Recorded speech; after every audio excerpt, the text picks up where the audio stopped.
Bien, buenos días, deseo que estén bastante bien. Hoy vamos a hablar un poco acerca de lo que es comprensión y lectura y redacción regenerativa. En ese orden de ideas, damas y caballeros, lo importante de esta etapa es concentrarnos en algo que se conoce como analfabetismo funcional. Quiero que vayamos a la página 34 de su texto guía y me acompañen con la lectura respecto a lo elemental que puede ser trasladar una información de manera correcta, de manera concisa y sobre todo de manera coherente. ¿Qué es lo que nos indica la página 34? ¿Qué pasa cuando alguien lee pero comprende muy poco? Pues manifiesta que en la práctica no sabe leer. Es a lo que los expertos en la lectura llaman analfabetismo funcional. Se trata de un fenómeno muy frecuente en las aulas universitarias que no es exclusivo únicamente de Guatemala. Por ejemplo, en España se plantea que cada vez es el mayor número de adolescentes que terminan la etapa secundaria sabiendo leer, pero sin saber enfrentarse a textos complejos, sin poder extraer de ellos la información necesaria para aprenderlos. Este problema es especialmente grave para quienes quieren realizar estudios superiores. La gran dificultad, señala la autora, es que la universidad exige que sus estudiantes tengan conocimientos que requieren de un alto nivel de abstracción y para los cuales es indispensable la actividad lectora. Se puede definir a los analfabetos funcionales como personas que, pese a haber asistido a la escuela y habiendo aprendido a leer y a escribir, no pueden utilizar de forma autónoma la lectura y la escritura en las relaciones sociales ordinarias. El analfabetismo funcional se caracteriza como esa falta de pericia para interpretar textos complejos, es decir, la capacidad para decodificar textos escritos, pero sin la correspondiente habilidad intelectual para interpretarlos y aprovecharlos para la vida cotidiana. Por lo regular, en la enseñanza de la lectura solo se toma en cuenta el proceso de descodificación. Esta práctica se fundamenta en una concepción tradicional en el cual el papel del lector es pasivo. Según esto, toda la información que se puede interpretar está en el mismo texto. El lector solo tiene que localizarla y consignarla en una respuesta de tipo cerrado. Las concepciones constructivistas, en cambio, conciben a la lectura como un proceso interactivo en el cual el lector utiliza simultáneamente su conocimiento en el mundo y su conocimiento del texto para construir una interpretación acerca de aquel. Bajo esa premisa, ya hemos visto la semana pasada un enlace que ustedes van a terminar de hacer durante la semana. Este enlace yo se los voy a dejar posteado en Classroom para que lo vayan tomando en consideración y básicamente ustedes van a buscar algunos errores ortográficos que se presentan y bajo esa premisa de acción van a tratar de resolverlos. Es muy importante que ustedes sepan que localizar un error ortográfico en ciertas ocasiones es bastante complejo y bastante difícil. No obstante ello, es muy práctico y básicamente que ustedes se vayan acostumbrando a poder identificarlos de una manera un poco más sencilla. ¿Qué es lo que vamos a hacer? Para la próxima semana, y esto se los dejo a manera de instrucciones, usted lo que va a realizar es ubicarse en la página, tiene que ser desde su computadora, recuerden, o si no, intentar en otro navegador en la unidad que se llama corrector de estilo. Veamos. Estamos en esta página, amigos. Se van a ubicar, si gustan, pueden hacer de nuevo detector de faltas y máquina de escribir. Se van a ubicar en corrector de estilo y cuáles son las instrucciones de este apartado. Va a seleccionar todos los títulos y va a buscar los errores que se tienen. En esta actividad necesitas combinar habilidades de observación con conocimiento ortográfico. El ejercicio sirve como un indicador de tu dominio del lenguaje, pero no permite evaluar tu producción escrita. Recuerda que escribir bien requiere mínimamente de una buena ortografía. Por ejemplo, si abrimos este que se llama Mosca, ¿qué vamos a hacer acá? Si usted observa acá,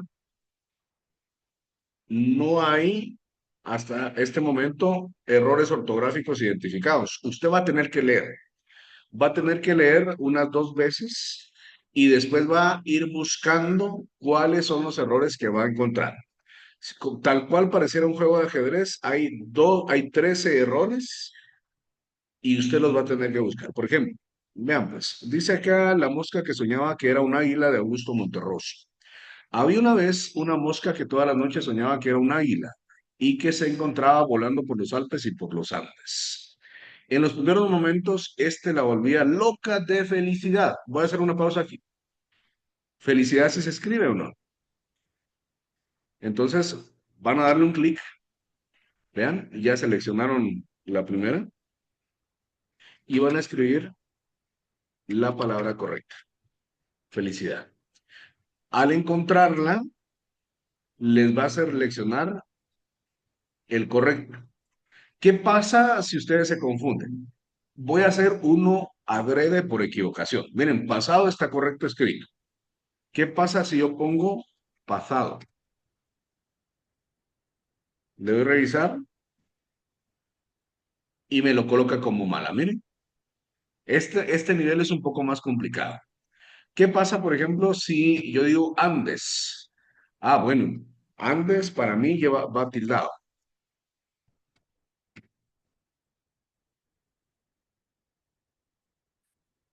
Ah, bueno, pero para el corrector ortográfico depende de lo que estoy leyendo, me lo va a tirar. Entonces, el reto acá, este ejercicio sí les va a llevar tiempo, porque van a tener que buscar las 13 palabras, tomarle una captura y subirlo a Classroom. Yo les voy a crear el apartado de la tarea para que ustedes lo finalicen.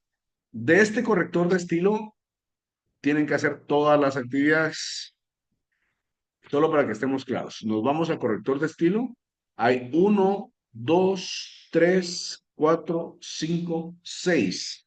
Seis actividades. Esta actividad va a tener una ponderación de 2 puntos para que lo tomen en consideración y sí lo van a tener que hacer con tiempo durante la semana.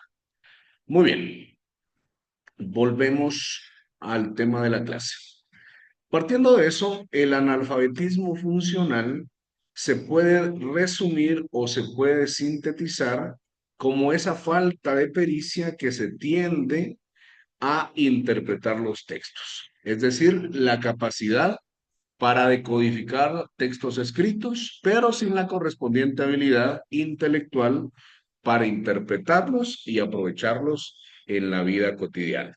Bajo esa premisa, es muy importante saber que la esencia o la regla universal para aprender nuevas cosas es la lectura.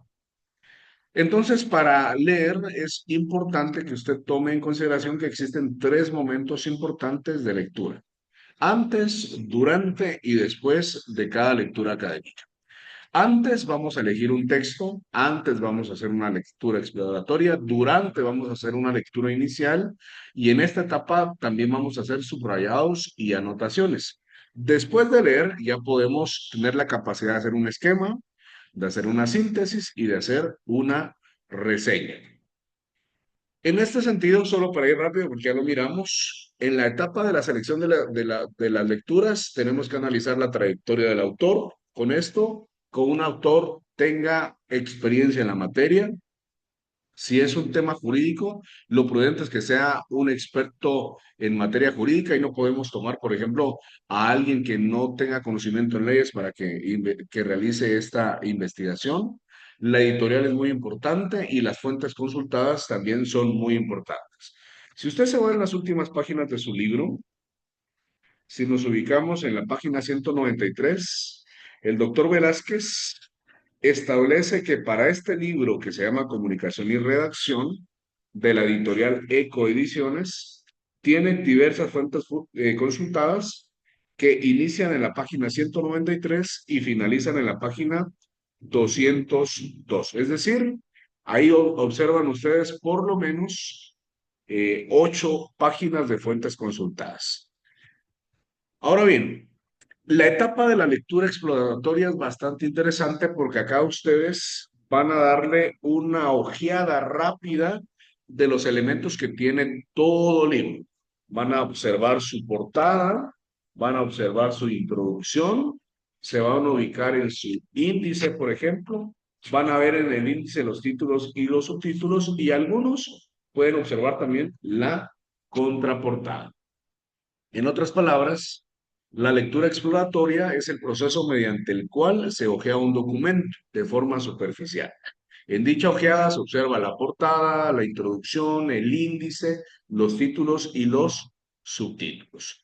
La portada es muy importante porque en los libros impresos, la portada aporta información que se permite conocer la naturaleza del texto, el autor, la editorial, si es una novela, si es un texto didáctico o, en su defecto, si es un libro de carácter científico. La introducción también sirve para anunciar el tema.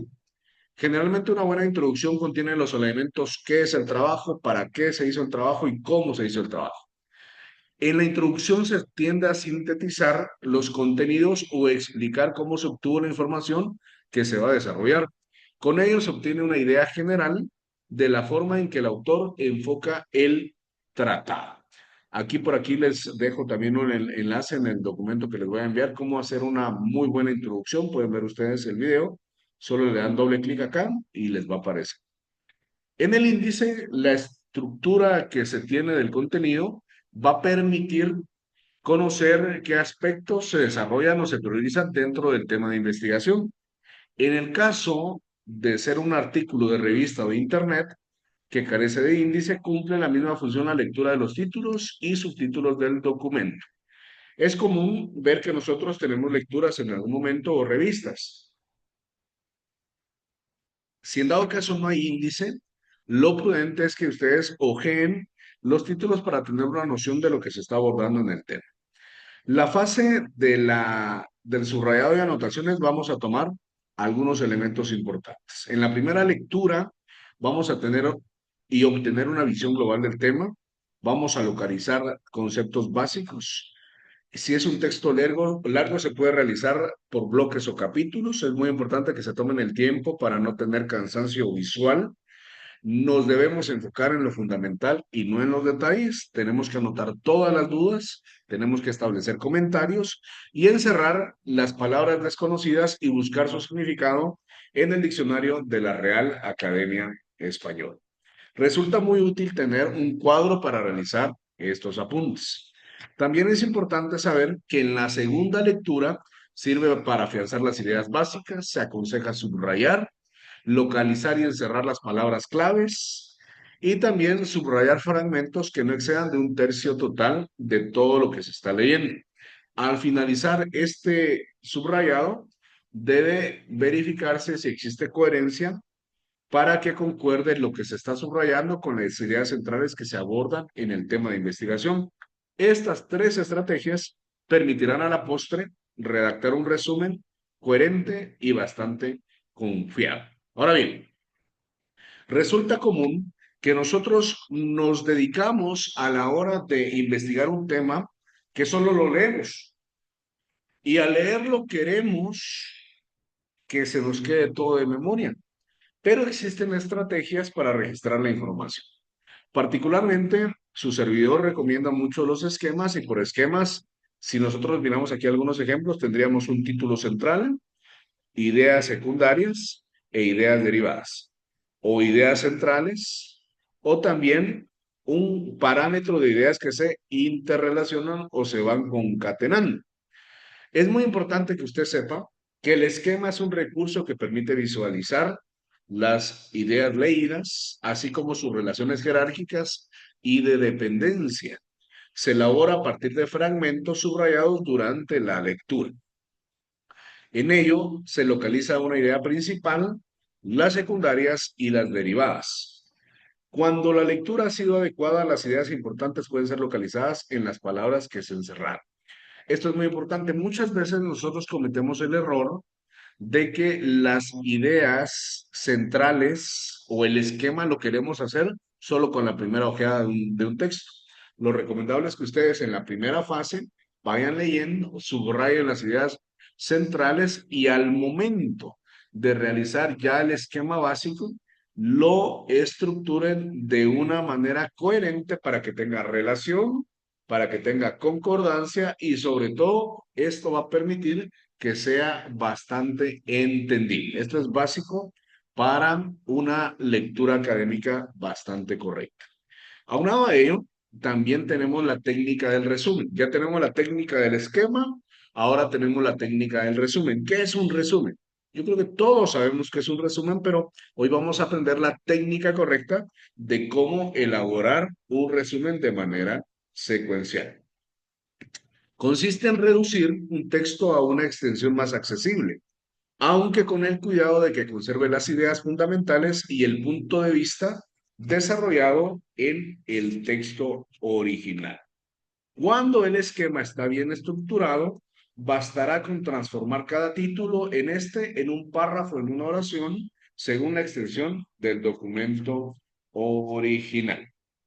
Si nosotros nos vamos a la página 45 de su texto guía, vamos a ver cómo dentro de las ideas secundarias del esquema nos da una idea central para hacer un buen resumen. Vean ustedes, el autor plantea un ejemplo que habla acerca de la economía socialista. Este sería el tema central, está en la página 45. Derivado de ello, establece que existen dos subtemas y estos subtemas son la propiedad social y la planificación centralizada. Y de estos dos subtemas existen ideas derivadas. Serían los medios de comunicación, distribución de beneficios, planificación a largo plazo y regulación estatal. ¿Por qué es tan importante esto? Cuando ustedes comienzan a hacer ya sus tareas, sus cuadernos de actividades, se van a observar que, por ejemplo, en el proyecto de integración número uno, que está en la página 168, aparece algo bastante curioso. Miren qué es lo que dice la página 168, porque es una de las tareas que ustedes tienen que realizar. A partir de este capítulo, usted desarrollará un proyecto en el cual irá integrando los conocimientos adquiridos de cada tema. En este capítulo realice lo siguiente. Elija un tema que sea de su interés y de acuerdo con las explicaciones de su docente. ¿Qué tema puede ser de su interés? El divorcio, por ejemplo, puede ser un tema de su interés. Ustedes que son abogados, para un administrador, el tema de la planificación puede ser un tema bastante interesante. Entonces, ya teniendo el tema, dice ahí en la página 168, lo que usted va a hacer es buscar las fuentes. Van a tener que buscar cuatro textos académicos, puede ser esto de internet o de una fuente bibliográfica, en los que se trata el tema elegido. Puede utilizar un fragmento con la condición de que tenga coherencia interna. Es indispensable que los documentos reúnan los tres requisitos explicados en el capítulo: autor, de trayectoria, respaldo editorial y solidez en las fuentes que se van a citar. Posterior a ello, en el numeral 3 de la página 168, cada documento, de acuerdo con los lineamientos propuestos en el capítulo para cada texto. ¿Qué van a hacer? Aplicar la técnica del subrayado, elaborar un esquema por cada documento leído en el que se visualicen tales ideas, de acuerdo con su jerarquía, redactar un resumen por cada documento leído que cumpla con lo expuesto de ese capítulo. Volvamos al caso del divorcio. Si a usted le interesa, por ejemplo, el tema del divorcio, va a buscar fuentes consultadas. ¿Qué fuentes pueden consultar? Hoy en día es sorprendente cómo está la realidad virtual. ¿Ya se dieron cuenta que están de moda las imágenes Ghibli? ¿Ya hicieron su imagen Ghibli a la fecha o todavía no? Dafne, ¿cómo le quedó? Le quedó bonita. A mí me regalaron algunas y digo yo, harán como siquiera si fuera uno en la realidad, pero independientemente de eso, a lo que voy yo es que la realidad virtual, hoy en día, si nosotros nos buscamos, nos ubicamos en el navegador, voy a compartir esto. Vea pues, es común, por ejemplo, aquí el divorcio en Guatemala. Si ustedes observan, a mí lo que me llama mucho, mucho la atención es lo siguiente. Ahora ya aparece la versión creada por la inteligencia artificial. Hace un par de años no aparecía eso. Hace un par de años no aparecía eso. Ya la inteligencia artificial recula y absorbe todos los documentos y fuentes consultadas y nos da una opción interesante. No solo acá, miren, ya el divorcio en Guatemala y habla acerca del divorcio por mutuo acuerdo y cuáles son las causas que se establecen. Ya nos indica el proceso y esto antes no pasaba. Solo buscaba uno y generalmente nos lanzaba las páginas principales. ¿Qué otra fuente consultada pueden ustedes utilizar cuando elijan un tema? Van a colocar la palabra tesis, dos puntos, y van a buscar el tema que les interese. Yo el ejemplo que les estoy poniendo es el divorcio en Guatemala. Pero ustedes pueden hablar de asesinatos, de homicidios, de planificación de administración, elijan un tema. Si ustedes eligen tesis dos puntos, ya van a ver que les van a aparecer un montón de tesis trabajadas y desarrolladas. Por ejemplo, esta es del profesional o de la profesional llamada, vamos a ver cómo se llama ella. Ingrid Doubonet. Imagínense ustedes. Cuando ustedes hagan su tesis ya va a aparecer también en la web. Se van al apartado de investigación y ya comienza el desarrollo, ¿verdad? Para hablar del divorcio hay que hablar del matrimonio. Entonces dice que es el matrimonio, es una institución por la cual dos hombres se unen, da una síntesis de todo y usted ya tendría un buen trabajo de investigación o una serie de fuentes consultadas que le van a permitir en algún momento ya desarrollarse de una mejor manera profesional. Quiero consultarles, ¿vamos bien hasta el momento? ¿Me estoy dando a entender? Sí. ¿Qué otros aspectos se ven en este capítulo? Vamos a ver un poco el tema de la reseña. ¿Qué es una reseña, damas y caballeros? Una reseña consiste, ojo, en reducir un texto a una extensión más accesible, aunque con el cuidado de que conserve las ideas fundamentales y el punto de vista desarrollado en el texto original. Cuando el esquema está bien estructurado, bastará con transformar cada título de este en un párrafo o en una oración, según la extensión del documento original. Y en un momento les voy a enseñar cómo lo vamos a hacer, si ustedes me lo permiten. ¿Cuáles son los tipos de reseñas? Existen varios tipos de reseñas. Las reseñas pueden ser de diferentes tipos: críticas, narrativas, informativas, analíticas, literarias o bibliográficas. Tenemos una reseña crítica donde el escritor analiza una obra de forma analítica y da su opinión personal. Tenemos una reseña narrativa donde el escritor proporciona al lector una visión general acerca de la investigación. Tenemos una también reseña informativa, el escritor da información sobre un tema determinado sin dar su opinión. Tenemos una reseña analítica, el escritor realiza un ensayo sobre un tema determinado, analizando su profundidad. Tenemos la reseña literaria, el escritor analiza un texto literario de forma objetiva, teniendo en cuenta el autor, el contexto y otras obras del mismo. Y también tenemos la reseña bibliográfica, que es la que ustedes generalmente más van a trabajar.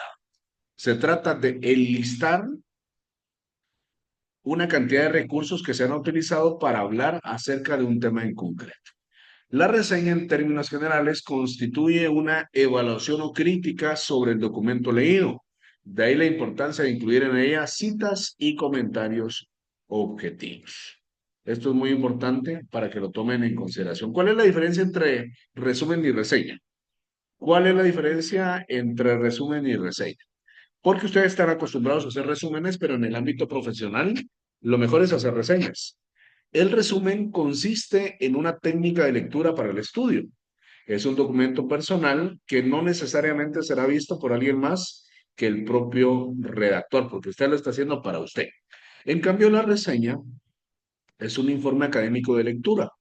El redactor debe prever que será leído por alguien más. Incluso algunas revistas tienen la sección de reseñas. Esto es muy, muy importante para que ustedes lo tomen en consideración. Yo sí quisiera que a futuro, por ejemplo, ustedes se especializaran en un tema específico del derecho. Partiendo de ello, nosotros hemos finalizado en este momento las ideas principales de lo que es la unidad número 2. Vamos a pasar ya a la unidad número 3, que está en la página 49, que se conoce como redacción regenerativa.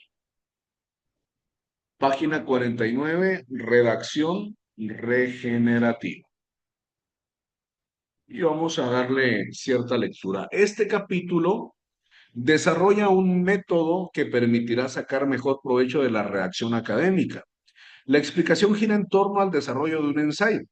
Sin embargo, es aplicable para construir cualquier documento académico, desde un párrafo simple hasta una tesis doctoral. De hecho, el método ha sido probado en todos esos niveles, siempre con resultados satisfactorios. La palabra redactar se deriva del latín redigere, cuya traducción en español sería poner en orden. Ese es el objetivo de una buena redacción, poner en orden las ideas. Este capítulo propone un método y sugerencias para redactar un texto, desde el principio, cuando surgen las primeras ideas, hasta el final, cuando se redacta el documento mismo con todos los formalismos exigidos en el mundo académico. La redacción generativa es un método que ayuda a construir un texto en orden. Se parten de ideas generadoras, las cuales constituyen núcleos que se amplían en la medida en que se avanza el desarrollo del tema. Lo importante es que se plasmen los pensamientos con orden y con coherencia. Sigue estando muy difundido el pensar de que la redacción es una especie de don innato o que poco tiene que ver con procesos de aprendizaje. Este capítulo se defiende lo contrario, se aprende y existen pautas, fundamentos y normas que ayudan a ello. A lo largo de los siglos se ha desarrollado ciertos principios lógicos cuyo dominio facilita el desarrollo de un tema escrito con transparencia y la construcción de un estilo personal. La idea original surgió del libro Cómo redactar fácil y efectivamente. Posteriormente se enriqueció con la ayuda de otros libros, con mejores herramientas metodológicas, como Cassini, Ceferani. La configuración definitiva surgió con la práctica en labores editoriales y sobre todo a lo largo de más de 30 años de docencia, con estudiantes de todos los niveles universitarios. Esta guía es una guía para aquellos que no tienen la redacción como actividad habitual. Al principio es recomendable seguir cada uno de los pasos poco a poco conforme se vayan a afianzar. Podrá modificar los procesos y hasta encontrará veredas o en algún momento su propia vía. Quien ya tenga cierta experiencia podrá abocarse directamente a los textos señalados en el párrafo anterior. El principal requisito para una buena redacción consiste en partir de lecturas serias, académicamente consistentes. Quiero que subrayen esa parte, por favor. Y esta es una regla de vida. Si en algún momento usted quiere iniciarse en el mundo de la lectura, de la redacción, el principal requisito para una buena redacción consiste en partir de lecturas serias, académicas y consistentes. A nivel de licenciatura, amigos, existe la regla 80-20. ¿Qué significa esta regla 80-20? 80% del contenido que yo vaya a presentar ya es contenido previamente investigado por otros autores. Y el 20% restante va a ser criterio personal. Por ejemplo, quiero consultarle. Eh, ¿A alguno de ustedes les apasiona el mundo del derecho civil? Van a ver algunos. Algunos de ustedes les apasiona el derecho penal, asesinatos, homicidios, parricidios, fratricidios. Ah, bueno, usted va a ser penalista. ¿A usted le gusta mucho el tema tributario? Ah, bueno, usted va a ser experto en derecho tributario. Entonces, ¿qué tiene que hacer? A la hora de que haga sus tareas, va a elegir un tema de su interés. Partiendo de que usted va a elegir un tema de su interés, va a tratar de buscar artículos o libros o fuentes que hablen de ese tema de interés, porque usted no va a hablar desde la perspectiva únicamente de Kerelin, por ejemplo. Le digo, Kerelin, mire, hábleme del homicidio preterintencional, porque ahorita está de moda, ¿verdad? El caso de Melissa, ¿verdad? No me hable, dicen, porque yo estoy acusada en homicidio en estado de emoción violenta, dice la señora, pero realmente no es así. Entonces usted puede defender con su conocimiento que es el homicidio, dar muerte a una persona. Realmente el homicidio preterintencional, solo para hacerles una cápsula informativa, es aquel homicidio que va más allá de lo previsto. ¿Qué quiere decir esto? Por ejemplo, Paulita es experta en armas, ¿verdad? Maneja armas y va sobre el puente del incienso y ve que un sujeto comienza a subir sobre las rejas, ¿verdad? Entonces dice Paula, voy a sacar mi pistola le voy a apuntar al pie y con eso ya no va a poder saltar. Viene Paula y cabal le da en el tobillo. Lo que no sabía Paula es que el sujeto era hemofílico, se desangra ahí, se muere. Entonces, ella no lo quería matar porque nadie se muere solo con un disparo en el pie, solo una persona hemofílica. Entonces, ahí viene la preterintencionalidad, llegar un poco más allá de lo que yo había previsto. Entonces, esta parte de la redacción regenerativa, yo les voy a pedir que traten de abrir su mente porque hasta cierto punto, cuando uno no tiene mucha costumbre, tiende a ser un poco tediosa o un poco aburrida. Entonces, ¿qué vamos a hacer? De hecho, hoy no lo vamos a terminar. Vamos a hablar un poco acerca de la lluvia de ideas, vamos a hablar un poco acerca del bosquejo tópico, vamos a hablar un poco acerca también del bosquejo tópico, que es un bosquejo racional. Esto está en la página 51. Así que atentos, yo les voy a enseñar hoy la técnica y si a usted no le gusta Excel, quiero decirle que aquí la mejor forma para iniciar un bosquejo o una redacción es utilizar Excel y ahí les voy a enseñar. Miren pues, la palabra redactar se deriva del latín redigiere, cuya traducción al español sería poner en orden las ideas. Ese es el objetivo de una buena redacción, poner en orden las ideas. La redacción regenerativa es un método que ayuda a construir un texto en orden. Para esta etapa vamos a ver, y hoy no las vamos a terminar porque son muchas, la etapa de lluvia de ideas, la etapa de esquema gráfico, la etapa de bosquejo tópico, la etapa de bosquejo oracional, los párrafos y las citas y referencias y normas APA. Ustedes están llevando el curso de técnicas de estudio e investigación. En su libro, y les digo en su libro porque yo también ya di ese curso, aparece cómo citar, por ejemplo, un artículo de la web, aparece cómo citar un artículo de una enciclopedia, aparece cómo citar un artículo de una red social. Todo eso está en su libro. Ese libro que ustedes tienen, creo que es de la doctora Loida, si no estoy mal, es brillante en tema de normas APA. Entonces, independientemente de quién sea su docente, yo les aseguro con que solo lean ese libro, se entiende a la perfección. Y también entiendo que no les gusta, porque entiendo y es la realidad. Entiendo que no les gusta, pero ustedes como científicos en el derecho tienen que saber que es muy importante para su carrera universitaria. Muy bien, ¿qué vamos a hacer ahorita?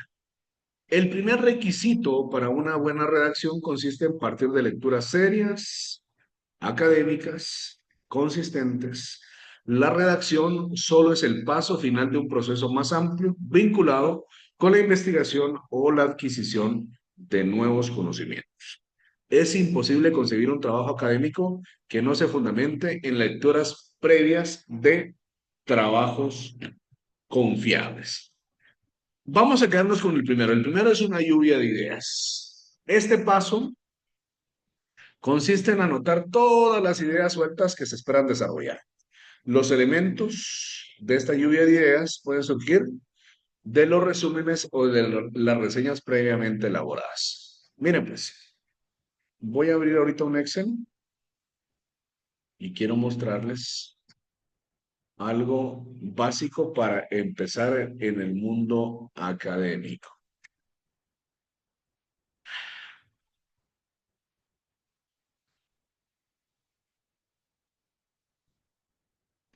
Miren pues, la primera etapa que nosotros vamos a utilizar se llama lluvia de ideas, ¿verdad? Entonces, ¿quieren que les proponga un tema que les guste o ustedes lo proponen? A ver, les propongo uno de ustedes. Paula, ¿por qué cree usted que los jóvenes son infieles? Y esta pregunta se las voy a hacer a todos. ¿Por qué cree usted que los jóvenes son infieles? ¿O por qué existe la infidelidad? Aquí viene la lluvia de ideas. Paula, ¿cuál sería su primera idea? Porque son infieles porque siempre ven a otras mujeres más bonitas que la que tienen, se podría decir. Mira, Paulita dice que la infidelidad es un asunto de belleza, ¿verdad? Más bonita que ustedes no hay nadie, ¿no? No hay nadie más bonita que Daphne, no hay nadie más bonita que Kerly, no hay nadie más bonita que Paula y Pati, todas las que están aquí. Pero tiene razón, puede ser un tema, ¿verdad? Infidelidad. José, defienda a los caballeros, porque ahí se metieron con los hombres. ¿Por qué cree usted que existe la infidelidad? Porque la mujer ya no lo trata como antes, con el mismo cariño. La falta de afecto ocasiona un cambio sustancial en las emociones. Eso es lo que dijo José. Miren. Kerlin, ¿por qué existe la infidelidad? Bueno, yo creo que es por varios temas. Uno es por la naturaleza de ellos, de ser infiel. De, de ellos, o sea, solo los hombres somos infieles. O sea, la naturaleza de ellos. No, o sea, no, no solo los hombres, también hay mujeres, pero los hombres son más infieles que las mujeres, ya que, como por ejemplo había dicho mi compañera Paula, o sea, tienen a su novia, pero bien que andan viendo a otras chavas. O también después ellos se dan cuenta realmente lo que tienen cuando lo pierden, entonces ya es demasiado tarde, pero yo siento que es la naturaleza de ellos, de ser infieles. Bueno, Kerlin aborda un tema que, traducido en otras palabras, habla acerca de la monogamia. Y la monogamia desde el punto de vista occidental se considera un poco arcaica, absurda y aburrida, ¿verdad? Entonces, parte de la naturaleza habla acerca, Kerlin, y de hecho hay un estudio en el cual indica que las mujeres son más hipergámicas que los hombres. Averigüen eso.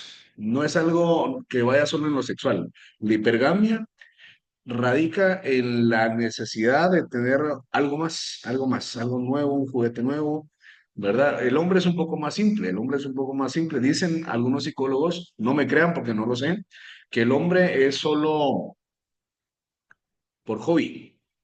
Una mujer ya mete un poco los malos sentimientos. Dafne, ¿por qué existe la infidelidad?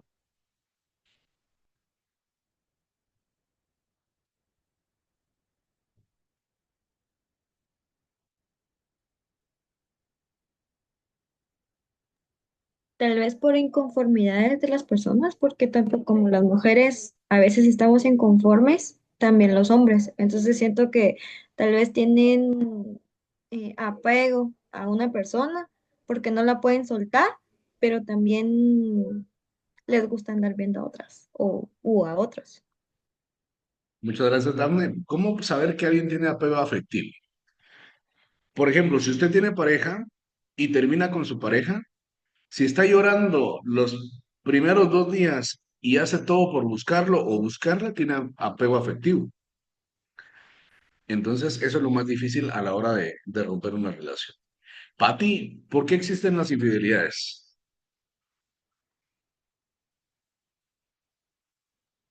Buenos días, Lick. Yo siento que existen porque al principio las parejas tienen detalles y no sé, va, o sea, al principio como que existe todo el enamoramiento y conforme va pasando el tiempo, los años, el hombre al principio tenía los detalles como que una flor o todo eso, lo detallista y la mujer igual. Entonces conforme el tiempo van borrando eso y como que se va enfriando, siento yo.